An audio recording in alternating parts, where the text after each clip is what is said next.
এবং একটা কথা আমি আপনাদের যেহেতু এখানে অনেক ক্যামেরা আছে সে কারণে আমি বলতে চাই, দেখেন একটা আর্টিস্ট সেও একজন মানুষ, সেও পলিটিক্স করতে পারে।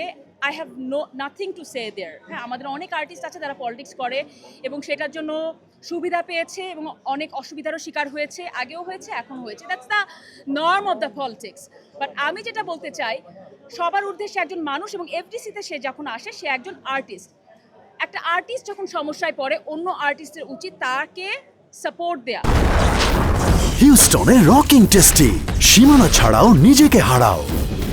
আমি মনে করেন আপনারা আজকে যারা সাংবাদিক আছেন, আপনারা যখন একজন সমস্যায় পড়বেন, আমি সবসময় দেখি সবাই ঝাঁপিয়ে পড়েন তার জন্য, দ্যাটস সো গুড। বাট এই সেম জিনিসটা আমরা আর্টিস্টদের কাছ থেকেও আমরা প্রত্যাশা করব। এটা আমি বলে যেতে চাই, আজকে শাওন আপার সাথে যেটা হয়েছে, আমি শাওন আপার জন্য না, একটা মেয়ের সাথে কেউ যদি এরকম মবের কথা বলে আপনারা সবাই রুখে দাঁড়াবে। সেটা সে যেই পার্টি করুক না কেন, একটা মেয়ের সাথে যদি এইভাবে কথা বলে, এটা কোনোভাবেই মেয়ে না, অ্যাকচুয়ালি ছেলে মেয়ে মবের শিকার হবে, এটা একটা সভ্য সমাজ, একটা সভ্য দেশে কোনোভাবেই গ্রহণযোগ্য না।